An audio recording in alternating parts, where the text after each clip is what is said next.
Hello.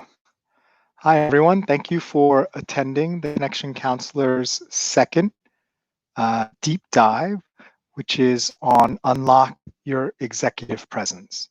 So whether you've read the book or not, you can still get a great benefit from our discussion today. And hopefully you already have some thoughts on executive presence, and we can explore a little bit further what executive presence really is and what it means to you and how you can get more of it, because that's the most important thing. So what is one of the main challenges with executive presence? Think about it. What is so difficult about executive presence? You might be thinking, well, I have to be an executive before I get it. You might be thinking, I'm not really made that way. The thing is, the real challenge with executive presence is it's one of those things that's kind of intangible. People don't really understand what it is, right? So think about who in your life have you seen or work with that you're just like, wow, this person has a lot of executive presence. So try to think about who that person is. Do you have that person in mind? Okay, great. Now, imagine yourself going up to them and asking them, wow, you have such great executive presence. What is it that you do, right? How did you develop this great executive presence? What do you imagine they would say to you? And do you think that anything that they say would be particularly helpful to you or not, right? They may say something like, I'm very authentic, or I make good eye contact, or I stand really tall, right? Well, you may be thinking to yourself, well, I can do all those things, but I still feel like people aren't going to be paying attention to me the way they pay attention to you. And you thinking that is exactly right, because that's kind of the challenge with executive presence. It's very elusive. It's hard to tell what really causes it. And there's a problem with that, right? The problem is if you want to get more executive presence, you need to understand what it is and how it works, right? If you want to learn how to create a new dish, you need the recipe, right? You need instructions. You need to understand why you add this ingredient and then that ingredient, if there's an order, what the temperature is. You need to know how all these things come together to create something wonderful, whether it's a dish or executive presence. So that's one of the things we're going to go over today. What is the actual recipe? How do we actually get executive presence? Because to read like a top 10 list or top 5 things you should do to get more executive presence, or just to ask people, or even just to watch someone, can be very difficult to break it down. So luckily, you don't have to. I've done that already, and that's some of what I'd like to share with you today. So the first thing I'd like to talk about is the groundbreaking definition of executive presence. So executive presence is the ability to inspire confidence that you can lead in a given situation. So I'll say it one more time. Executive presence is the ability to inspire confidence that you can lead in a given situation, right? So think about it. That's kind of what it is, right? That's why people have executive presence, because we're like, you know what? I'd rather follow that person than the other person. There's just something about them that inspires confidence. And this happened to me once too with one of my coworkers who has a lot of executive presence. You could notice a shift in the way people acted when they were in the room and when they left the room. It was like the mood, the energy, the behavior of the room just entirely shifted, because when they were in the room, they were the executive, right? And everyone was acting a certain way and revolving a certain way. But then when they left to take a call, to use the restroom, to eat, all of a sudden everything shifted and changed because that not not just the person leaving the room, but their presence had left the room, and everything just kind of adjusted and sorted based on who was remaining in the room now that that person had left. So executive presence is very tangible. It's not just a nice to have. It actually has real business impact on how things get done, how people behave, the ability to collaborate. And luckily in this situation, with my colleague, when they were in the room, more things got done because people were just like, all right, we know which direction to go. We trust that this person knows what they're doing, and they just followed their lead. And we were able to get a tremendous amount done in a shorter amount of time than if we were all just kind of milling around saying, what do you think? No, no, no, no. What do you think? Right? It's kind of like when you're asking where to go to eat, oh, what do you feel like eating today? I don't know. What do you feel like eating today? You can just go around in a circle endlessly and starve because you can't decide. No one's willing to take the lead or has that presence to take the lead about where to go. And executive presence doesn't have to be elusive. If you look at the definition of, if you look at it in terms of the two words, like executive, right? So what is an executive? So executive comes from a Latin word, exequi, which means carry out, right? So at its base, at its simplest form, an executive is someone who carries things out. And in work and business, they carry out plans, right? So there's a plan, there's a strategy. An executive is someone who carries it out. And then the second part of the term presence actually also gives us a powerful clue. Presence means that their state of being, their energy, when they are physically there, you feel that, right? It's. I like to tell people executive presence doesn't exist inside me or inside someone else.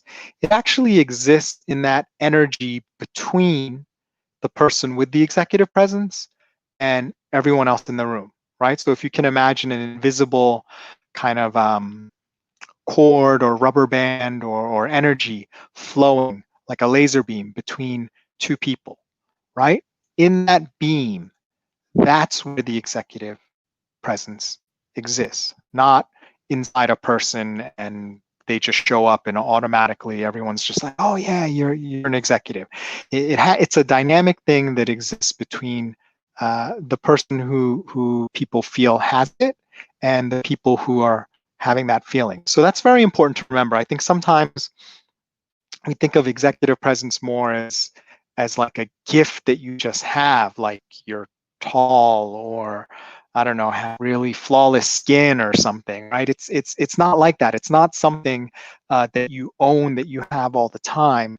It's something that's generated, and it depends on who else is there as well, because you might have executive presence, I don't know, in a room full of, I don't know, middle schooler, but you may not have executive presence in a room full of CEOs, or vice versa, right? You may be very good with CEOs, but middle schoolers or elementary school kids, they're like, who's this guy? Where's my teacher, right? The teacher is the one with the executive presence. And why is that, right? That takes us back to our original definition, which is the executive presence is the ability to inspire confidence that you have the ability to lead in a given situation. So when we think about executive presence that way, it really opens a lot of things up and helps us generate more executive presence, because you start to ask the right questions about how to create that energy between you and the other people in the room so they will feel that you have executive presence. So you start to ask questions like, why would they have confidence in me, right? What are the things that would generate confidence such that other people will really feel confident that I can respond to the situation and lead, right? And when you really think about that, you start to realize that a lot of the conventional advice that you may have seen or read on the internet doesn't really stand up to that. And you can see why it might fail, that if you just lower your voice or, I don't know, wear shoes to make you taller, that doesn't necessarily get you all the way, right? That in and of itself doesn't inspire confidence, right? There are things that you can do that can slightly add up, but that's not the key, right? There's no magical single thing that you can do that, oh, if I'm really tall, I'll always have executive presence, right? That's an easy crutch that people like to rely on. Well, if you're tall, you'll automatically have executive presence. I got to tell you, there are some tall people I've met who have absolutely no, I'm not even talking about executive presence. I'm talking like presence at all. Like if you didn't take a picture, you wouldn't realize that they were in the room, not because they weren't a good person or not because they didn't have leadership ability, but their presence was very, very muted and small, like you would expect from a smaller person, but this person's like, I don't know, over 6 feet tall. So it's not just about physical attributes. It's not just about behaviors or the way you move through the world. It's about the energy that you bring to the situation.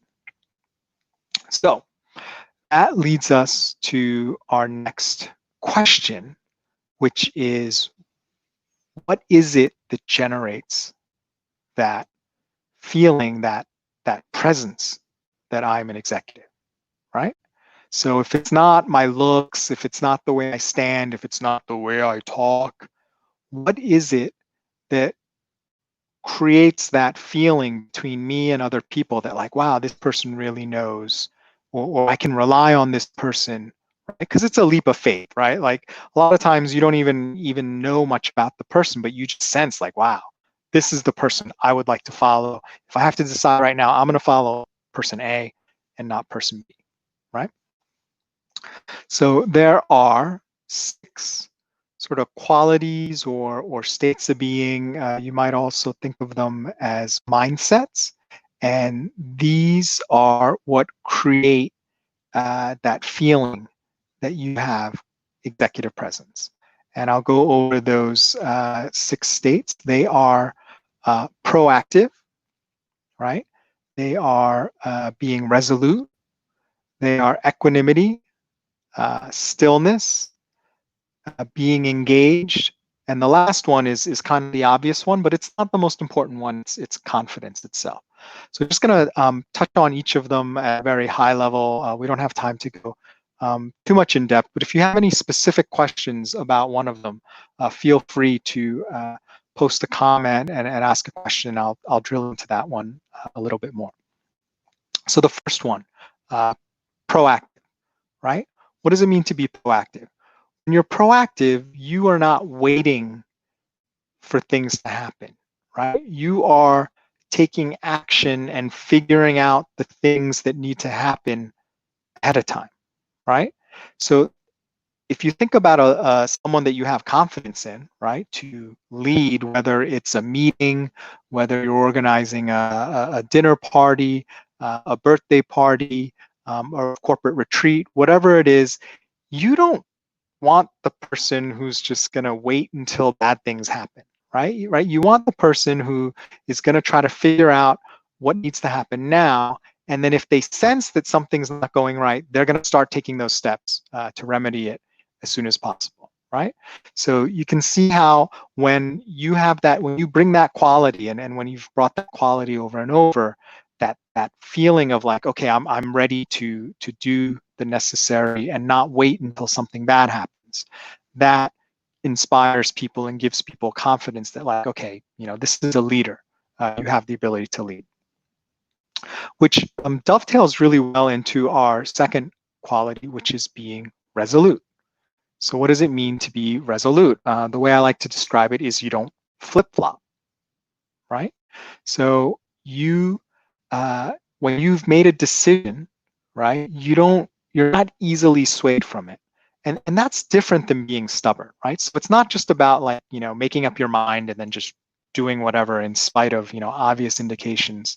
What it really means is when you know you've made the right decision and you have some confidence that you've made the right decision, you carry it through, and you're not easily persuaded by popularity, criticism, insecurity to change as soon as there's like the slightest resistance or pressure otherwise. You still carry through because you're like, okay, I made this decision I made this decision based on the best information I had at the time, so I'm going to proceed. And it doesn't mean you don't change, but it means you change when there's a really good reason to change. You don't change just because there's the slightest amount of resistance, right? So we have proactive and we have resolute. The next quality is equanimity. So equanimity is just a fancy way of saying, you don't get emotionally flustered or stressed out too easily, right? So if you can imagine the life of someone who's asked to lead certain things, is everything that's going to happen perfectly, like whatever you want to happen? Because frankly, we don't need you if it's so easy for everything to get done, right? If I can just press a button and everything happens perfectly, then I don't really need an executive, right, to help with that.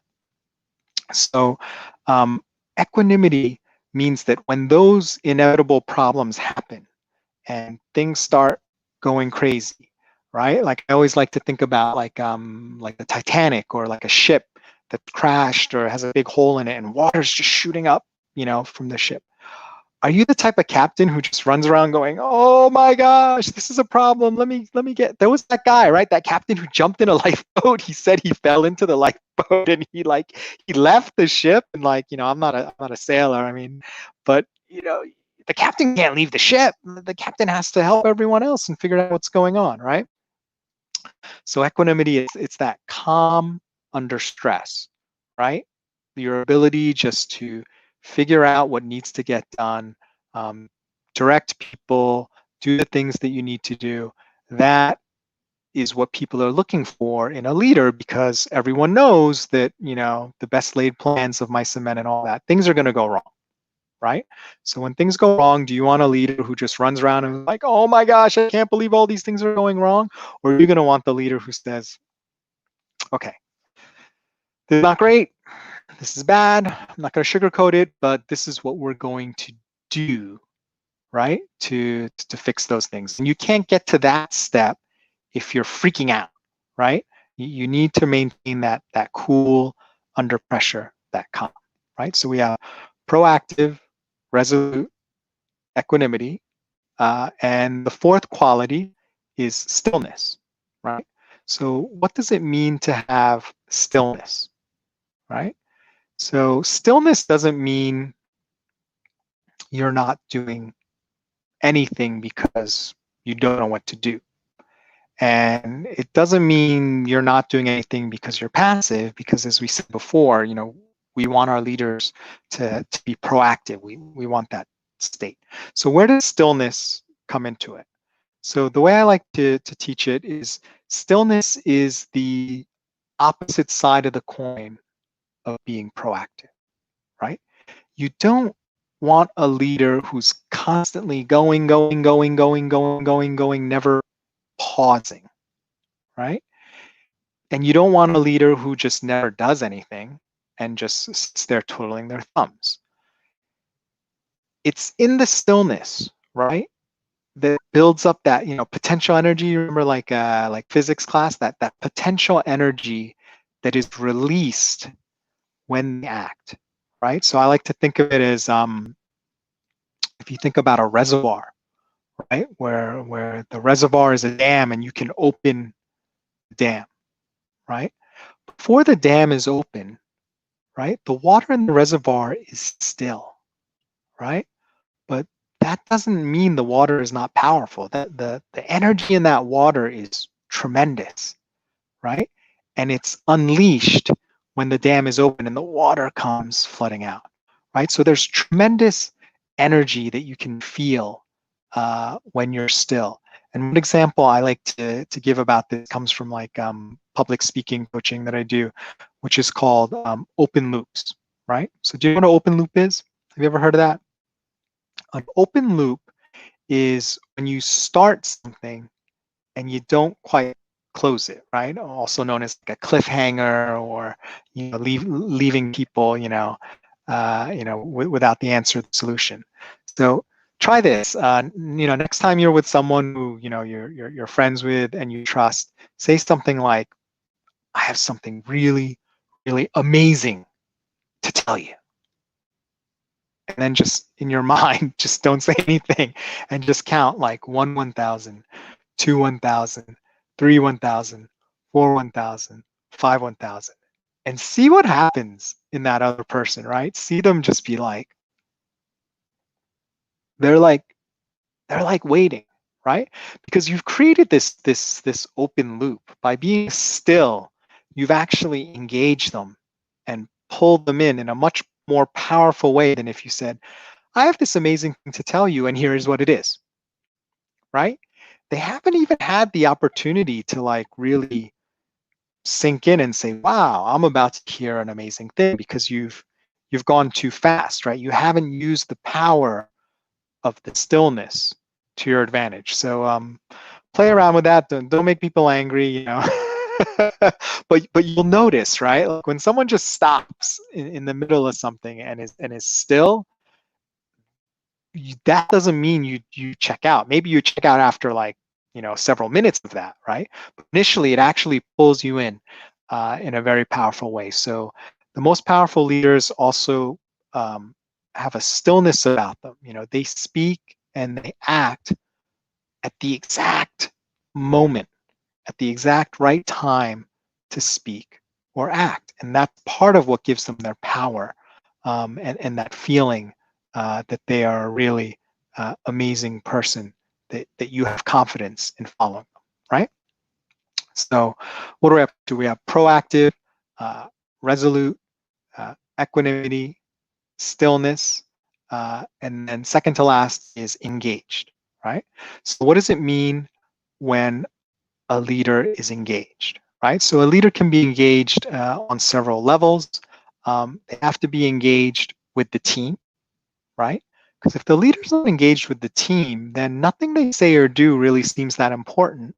And arguably, maybe even worse, nothing I say or do seems important or like it would register, right?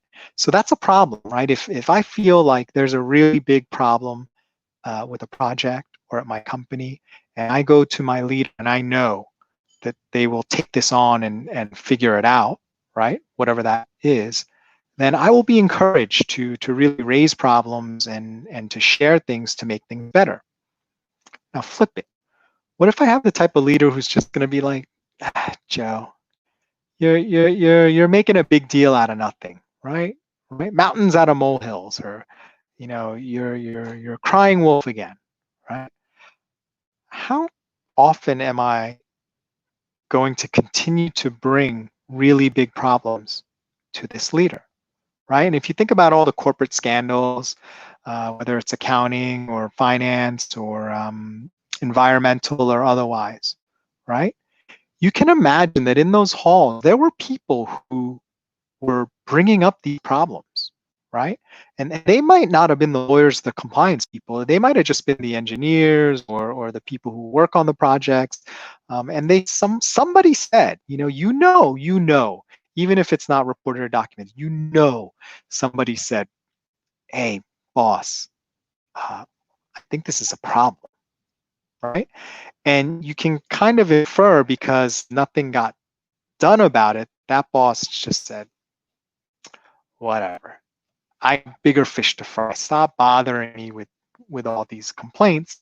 And then at some point, that person probably just stopped, right? Because what is the point of continuing to do that if there's going to be no response, right? And there is a point, there's ethics behind it, but you can kind of see as a human being, right, that it's very discouraging, right? It's hard to continue to sort of bang on that drum when the people who are supposed to be listening and who are supposed to be responding are not paying attention, or maybe punishing you or making you feel stupid for doing the right thing, you can start to second guess yourself. So you can see how being engaged is very important. So that leader has to be engaged with the team. They should also be engaged with the purpose of the task itself, right? They could be the greatest leader in the world, but if they don't care about what's going on in that particular situation, then frankly, I don't really want to follow them. I'd rather follow someone else, right? So that's another aspect. And then also, if we're talking about companies and you work for a large company, you want to make sure that they're engaged with the overall value system and mission of the company, right? You want to make sure that they're not just about me, me, me. This is what makes me look good, but they have sort of a higher decision making and value hierarchy, which is I work for this organization and we always want to drive the values and the mission and the purpose of the organization. So when leaders connect on those levels, when they engage on those levels, it really inspires confidence in their followers that they're going to do the right thing. And then the last is confidence, right? So it seems kind of obvious. If you don't have confidence, then people won't have confidence in you, right? Which is totally true.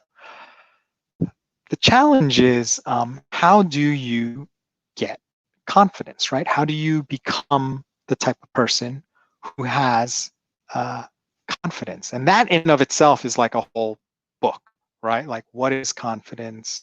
How is it generated? Why do some people have more confidence than others? What's overconfidence or cockiness, right?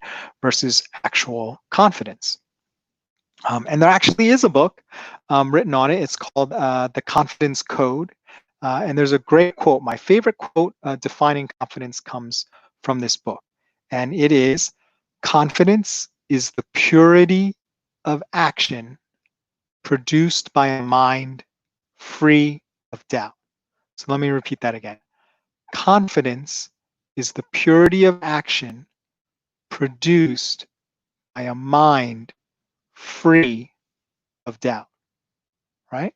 So you can see from that definition that confidence isn't so much about ego, right? It's not just about thinking you're great and I deserve to be confident, right? Confidence is really more of like an attitude or a way of being based on doing, right? It has to have that action element that you're doing the thing. Even before you do it, you know that when you do the thing, it's going to be with a mind free of doubt. And I love the part purity of action, right? What does that mean to you when you hear purity of action in terms of trying to execute something complex or like a difficult task, right? To me, purity of action means you're not second guessing yourself. You're not hesitating, right? You have trained and you have studied and you have the experience to just know what to do. So you're going to go ahead and do it with confidence, with purity of action. Now, does that mean you're always going to get a perfect result? No, confidence people mess up all the time, and sometimes that confidence, can lead to something going wrong. But I would say, don't get confused by that exactly, because what it is confidence allows you, right, to have the best chance of succeeding in the thing that you've chosen to do or the action you've decided to do, right? Imagine if someone says to you, all right, there's two doors, left heads to doom and the right heads to untold riches. I think maybe we're gonna go to the left, right? That doesn't really inspire confidence versus a person who just strides confidently up to the right door, opens the door and goes straight through, right? Like that is the type of person, hopefully they don't fall to their doom, but that is the type of person, right, who inspires confidence in others because they just knew, however they knew, right? Because that could be anything. However they knew that they just acted and they didn't go, oh, is it the red wire or the blue wire? No, no, no, the green wire, the yellow wire, right? That is not the person you want on the other end of the line when you're trying to defuse a bomb. And I don't know if that's how they actually defuse bombs. I actually heard that that's not actually the way they do it anyway, but it makes for great movies. But yeah, you want someone who's like, yeah, the red wire, definitely the red wire. So as you can see, when you have those states of being, right? When you're proactive, when you're resolute, when you have equanimity, right? When you have the power of stillness, you're engaged at all the right levels, and you have confidence, right? That's going to create that energy so people will have confidence in your ability to lead in a given situation. So that leads us to the next part of our discussion, which is when do titles matter, right? So a lot of people may say, well, Joe, when I'm an executive, I will have executive presence, but I don't have that title yet, so I'm just a follower, right? And that's a trap, right? It's a trap, and it can be for some people a bit of a crutch or an excuse, because they don't want challenge, or maybe they're just not they don't feel they have the skill yet to take it on. But here's the truth. The truth is you can have executive presence from any level, pay grade, role of the organization. It does not matter, right? Anyone can have executive presence. It has nothing to do, let's just say, the title does not grant you executive presence, right? It's your presence. It's those states of being, right? How many of you know someone who has a great title, but you wouldn't follow them anywhere? You wouldn't follow them to the bathroom or to the nearest exit. You're like, that person has no idea, and I don't know why they're getting such a great salary, right? Everyone knows someone like that or feels that way about someone. And frankly, whether you're right or wrong, the fact that you have that feeling about them means that they don't have executive presence for you. And that's a problem for them, right? The fact that they're not generating that between you and them, because now you are not a good follower of that person, and any sort of request or order that they give will not be carried out in the best way possible to ensure success for your company. So what is it that a title gives, right? If a title doesn't give you executive presence, what do you think a title gives, right? Think about it for a second. What does a title give you, and why are titles good? I mean, they're not bad, right? I mean, I'd rather be vice president than intern, right, as far as titles are concerned. So what is it that a title does or gives, right?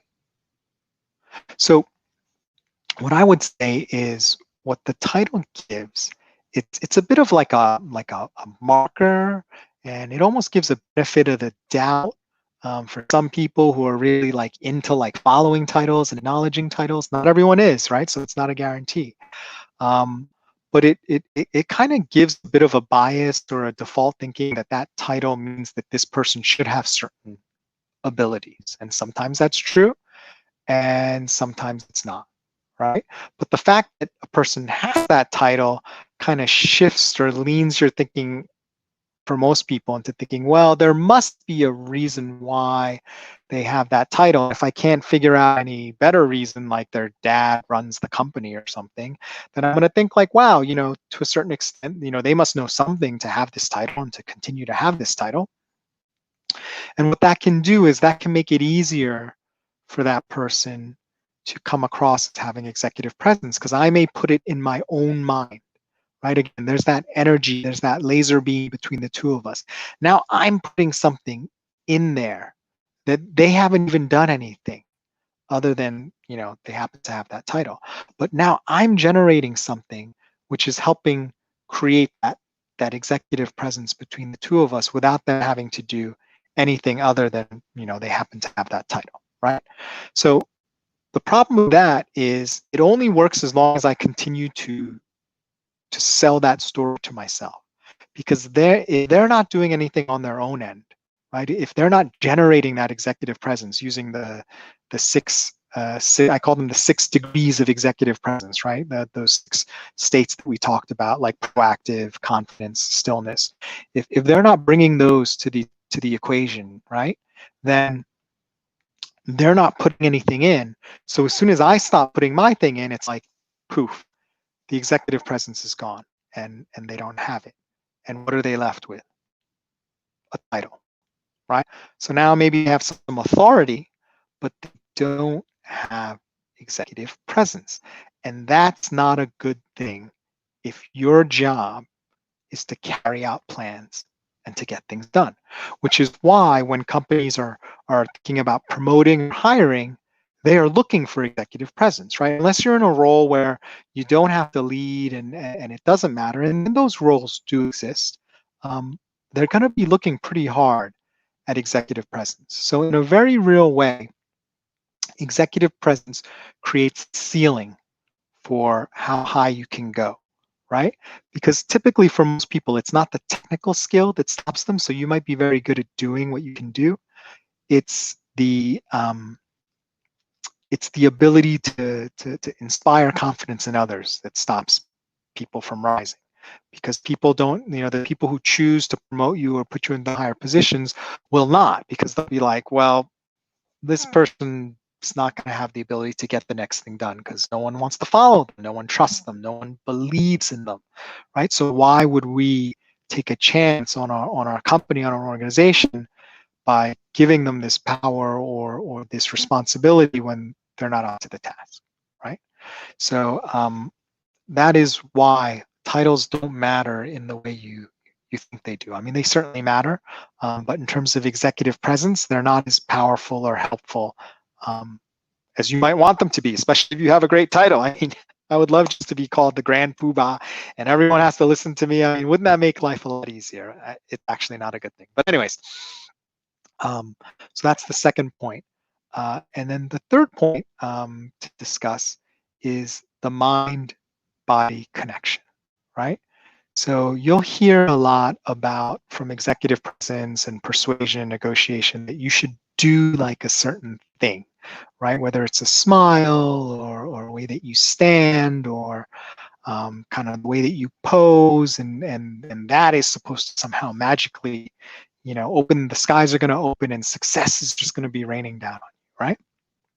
And that's actually not true, and it's a little bit sort of misleading in a way, and if you take it that way, because a lot of times the way people are writing about it doesn't go that far, but sometimes people take it a little bit further.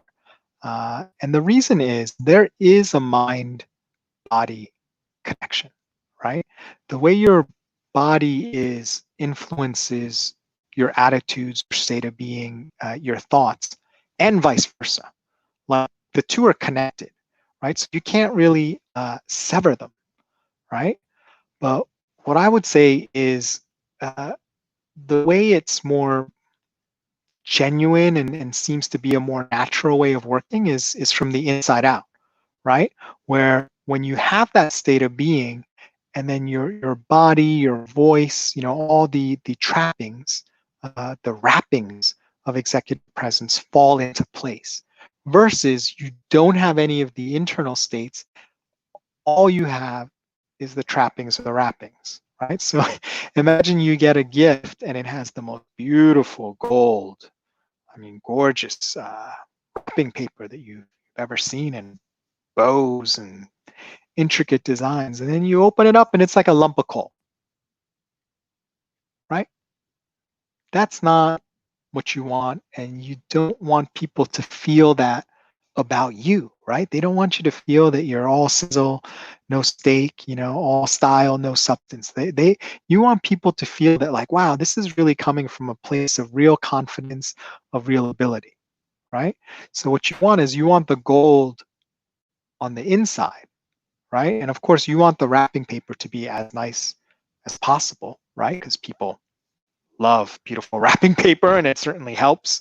It raises my expectation, and it certainly helps in the way I receive everything afterwards. But that's not the most important thing, right? The most important thing is the thing that's on the inside.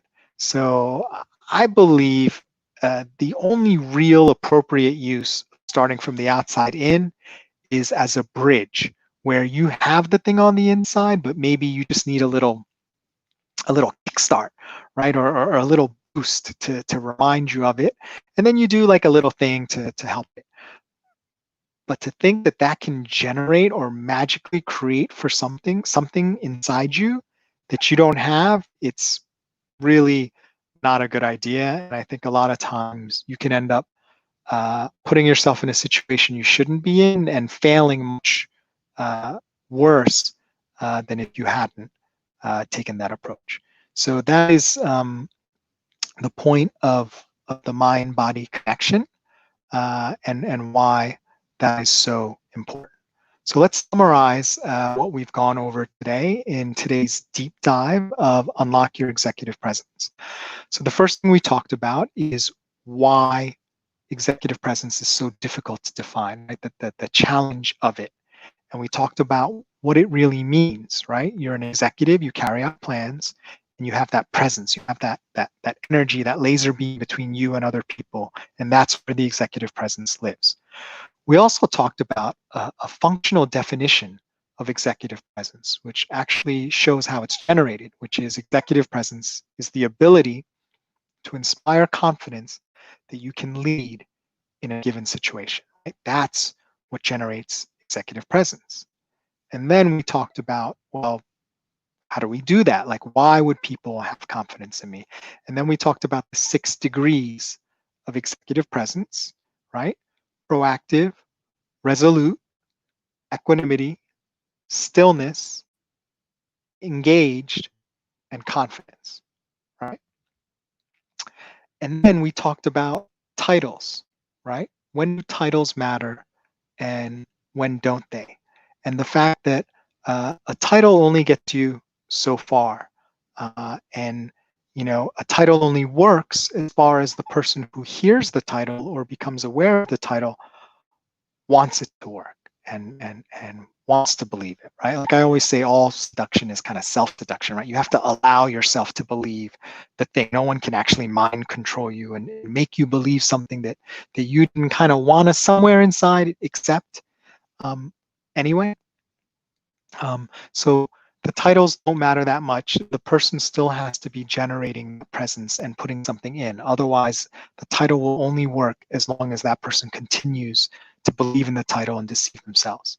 And finally, we talked about something very dangerous, which is relying on this mind-body connection, sort of in the wrong direction, to look at your body first, to sort of fake or generate a false sense of what's inside versus just having it be a bridge. Because really the ideal way is you feel it, you own it inside, and then it flows externally, to you to have that executive presence. So what I would encourage all of you here today to do is to really think about and practice these states of executive presence.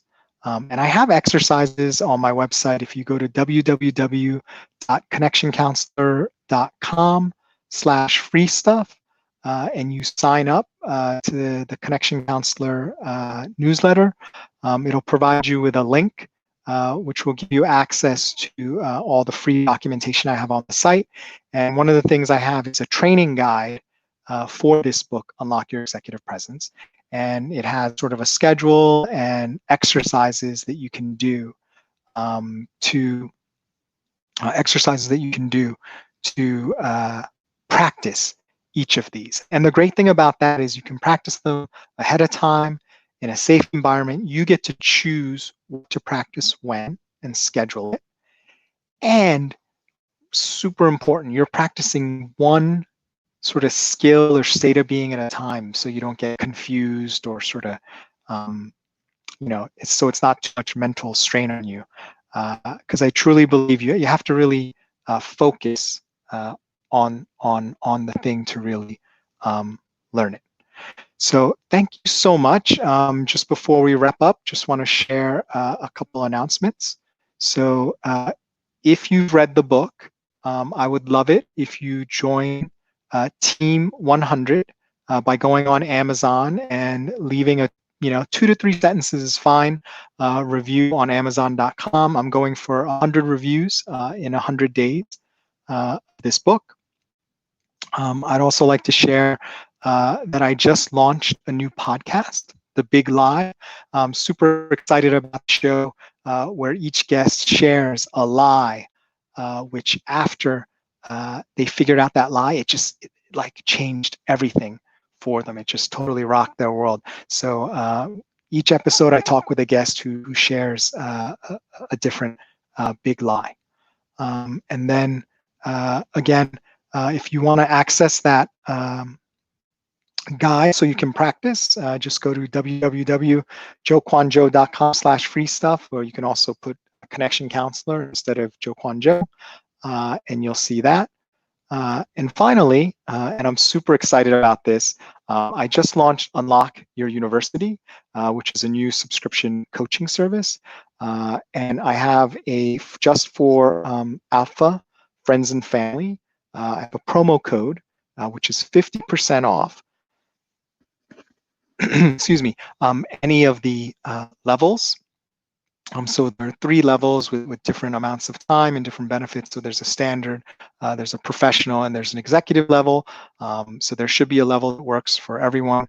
And exclusively just for Alpha folks, with the code ALPFA50, you get 50% off. So that's for every sort of payment, it's 50% off for the lifetime of the subscription. So as long as your subscription is current, you get this tremendous 50% discount. So that's great. So that really knocks a lot off and allows you to get started and really invest in yourself. Because I feel like a lot of times, a lot of us, we invest so much in others, but we don't have the time to invest in ourselves. So this service was really launched to help people have an easy, economical, consistent way to invest in themselves and really start to make progress in their professional and personal development. So please check out the website. If you just go to www.connectioncounselor.com/unlock-u, you'll see it there. That's www.connectioncounselor.com/unlock-u. And just use the code ALPFA50. And that code is good until July 5th. So super excited to launch that service and share that with all of you. So thank you so much. Hopefully you've gotten some good extra tips in addition from the book. If you have any additional questions, always feel free to email me at joe@connectioncounselor.com. And I'm super excited to continue to do these and do another one in the upcoming weeks. So thanks so much, everyone. Bye.